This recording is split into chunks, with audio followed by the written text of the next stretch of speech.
काश मुझे एक लड़की होती। एक शहर में अनिल नाम का एक इंसान रहता था। अनिल एक कपड़े की दुकान पर काम करता था। उसकी बहुत साल पहले शादी हो गई थी। अनिल को हमेशा से लड़का चाहिए था।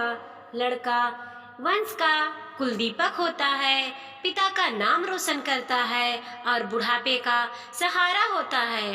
पर लड़की शादी करके चली जाती है। ऐसी सोच रखने वाला वह पड़ोसियों को भी यह बात बताता था। शादी के कुछ साल बाद उसे दो लड़के हुए। बड़े बेटे का नाम करण और छोटे बेटे का नाम किशन रखा। बाद में कुछ सालों बाद उसकी पत्नी का निधन हो गया। उसके बाद उसने उन दोनों बेटों का ख्याल रखा। समय बीता और उसके दोनों बेटे बड़े हो गए और अब दोनों बेटे नौकरी कर रहे थे। दोनों की शादी भी हो गई। शादी होने के बाद भी वह सब एक साथ ही रहते थे। कुछ साल एक साथ खुशी में बीता, लेकिन बाद में दोनों भाई एक दूसरे के साथ झगड़ा करने लगे। दोनों बहुओं में छोटी छोटी बातों पर मतभेद होने लगी। यह सब देखकर अनिल को बहुत बुरा लगता था। अब दोनों ने अलग रहने का निर्णय ले लिया और वह अलग हो गए। फिर पिताजी का ख्याल कौन रखेगा, ऐसा सवाल निर्माण हुआ। दोनों बेटे एक महीना संभालेंगे, ऐसा तय किया। अनिल एक बेटे के साथ एक महीने के लिए रहने लगा, फिर दूसरे बेटे के पास एक महीने, ऐसा उसका बंटवारा हुआ। पर जैसे जैसे वक्त बीता गया, वैसे वैसे बहुओं और बेटों में अनिल को लेकर झगड़ा होने लगा। दोनों बेटियों के घर में झगड़े का कारण अनिल रहने लगा। यह बात अनिल को अच्छे से समझ आई थी। अब अनिल को पुरानी यादें याद आने लगी थी। उसने जिंदगी में कितनी बड़ी गलती की थी, यह उसे अब समझ में आ रहा था। पर अब इसका क्या फायदा। आखिर दोनों बेटों ने पिताजी को वृद्धाश्रम भेजने का निर्णय लिया। एक दिन दोनों ही पिता को लेकर वृद्धाश्रम गए। वहां जाने पर सभी औपचारिकता पूरी कर के पिताजी को मिलकर वह दोनों अपने अपने घर वापस चले गए। बेटा घर जाने के बाद अनिल बहुत रोने लगा। उसके बाद वृद्धाश्रम में कई लोगों ने उसे समझाया, पर वह बहुत दुखी हो गया था। अनिल को आने वाले कुछ दिनों में वह एक व्यक्ति से थोड़ा बहुत बोलने लगा। बाद में दोनों की अच्छी दोस्ती हो गई। एक दिन वहाँ दोनों बैठे थे, तब वह व्यक्ति अनिल को अपनी कहानी बताने लगा। वह बोला कि मुझे एक ही बेटा है, वह मेरे साथ छोटी छोटी बातों पर झगड़ा करता था। इस बात से मैं बहुत ऊब गया था। उस वजह से मैंने वृद्धाश्रम में रहने का निर्णय लिया। मुझे कभी कभी लगता था कि मुझे बेटे के साथ एक बेटी भी होती तो कितना अच्छा होता। कदाचित आज वह मेरे बुढ़ापे की लाठी बन सकती। उसके बोलना सुनकर अनिल और ज़्यादा दुखी हो गया और वह बहुत गहरे विचारों में खो गया। अनिल को दुखी अवस्था में देखकर उसके दोस्त ने इंसान ने पूछा, आप क्या सोच रहे हो? आपके सामने देखो। उस देखने वाले दो व्यक्तियों में से एक हमारे वृद्धाश्रम के मालिक हैं। उनका नाम कैलाश सेठ है और दूसरी उनकी बेटी है, उसका नाम आराध्या है। वृद्धा आश्रम का सारा काम उनकी बेटी संभालती है। कैलाश सेठ इनको एक मात्र ही बेटी थी। बेटी माँ और पिताजी से बहुत प्यार करती है, उतना ही प्यार वह वृद्धा आश्रम के हर एक व्यक्ति से करती है। अनिल सिर्फ उसकी तरफ देखता ही रह गया और उसका मन और भी ज़्यादा दुखी होने लगा। रात होने लगी थी। हर एक वृद्ध अपने अपने रूम में जाने लगे। अनिल भी उसके रूम में जाता है। रात का खाना जल्दी खाकर सब लोग सो जाते हैं। अनिल को उसका भूतकाल याद आता है। अनिल की शादी होने के बाद उसे पहली बेटी ही हुई थी। उस वक्त उसे बहुत गुस्सा आया था। पत्नी के मना करने के बाद भी गुस्से में उसने बेटी को उठाया और दूर जाकर उसे वहां छोड़ आया।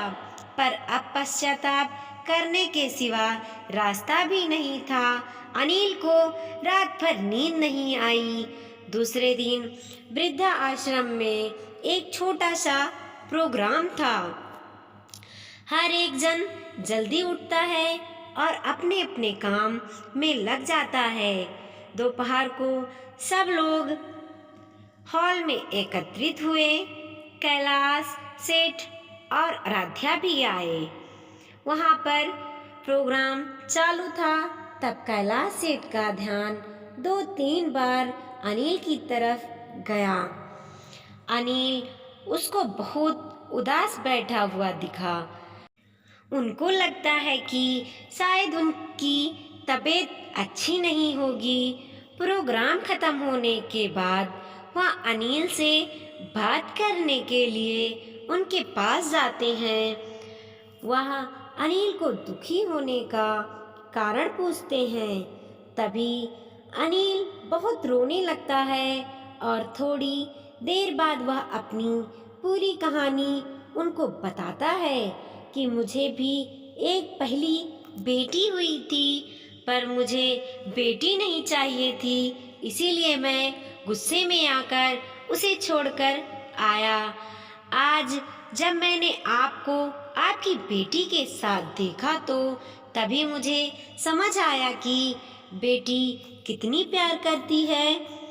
मेरी बेटी भी मेरे साथ होती तो मुझे यहाँ वृद्धाश्रम में रहना नहीं पड़ता। मेरे दोनों बेटों ने मुझे दुख के सिवा कुछ भी नहीं दिया। मेरे किए हुए पापों की सजा आज मैं भुगत रहा हूँ। अनिल की सब बातें सुनकर कैलाश सेठ को मन में बहुत दुख हो रहा था।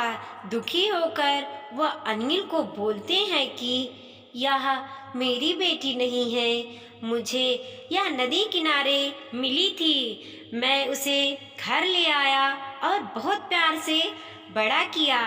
मैं और मेरी पत्नी उससे बहुत प्यार करते हैं और वह हम दोनों से भी उतना ही प्यार करती है। पूरी कहानी सुनने के बाद अनिल बोलता है कि मैंने मेरी बेटी को भी नदी के किनारे मंदिर के पास छोड़ा था। यह सुनकर कैलाश सेठ को थोड़ा गुस्सा आया और वह वहाँ से निकलने ही वाले थे कि तभी उसी वक्त वह अनिल को पूछते हैं, आपकी बेटी का बर्थ मार्क वगैरह आप बता सकते हैं क्या? अनिल ने तुरंत जवाब दिया, हाँ बता सकता हूँ। उसके बाएं हाथ पर और पैर पर एक उंगली ज़्यादा थी। यह जवाब सुनकर कैलाश सेठ को विश्वास होता है कि आराध्या उसी की ही बेटी है। यह सुनकर कैलाश सेठ वहाँ से चला जाता है। वहाँ चले जाने पर आराध्या वहाँ पहुँचती है और वह अनिल को बोलती है कि मैंने आप दोनों की पूरी बात सुन ली है। आपने मेरे बारे में जो भी कहा वह सुनकर मेरा मन बहुत दुखा है। एक पिता खुद की बेटी के बारे में ऐसा निर्णय ले सकता है, यह सुनकर मुझे बहुत बुरा लगा। आपने जो भी किया वह बहुत गलत था। आपने मुझे बेटी बोलने का अधिकार खो दिया है। मैं आपकी बेटी होकर भी आपकी मुझे रास्ते पर छोड़कर चले गए थे और मैं उनकी बेटी ना होते हुए भी उन्होंने मुझ पर जान छिड़काव कर दिया। इसीलिए वही मेरे सच्चे पिता हैं। आप इस वृद्धाश्रम में रह सकते हैं, पर आज आपने उनके सामने जो बोला है वह फिर कभी भी उनके सामने मत बोलिएगा, क्योंकि आज तक मैंने उनको इतना दुखी कभी भी नहीं देखा। इतना बोलकर आराध्या वहाँ से चली गई। अनिल सिर्फ आंखों में आंसू लाकर उसकी तरफ देखता रह गया और अपने नसीब को दोष देता रहा। दूसरे दिन सुबह किसी को भी ना बताते हुए अनिल वृद्धाश्रम छोड़कर चला गया।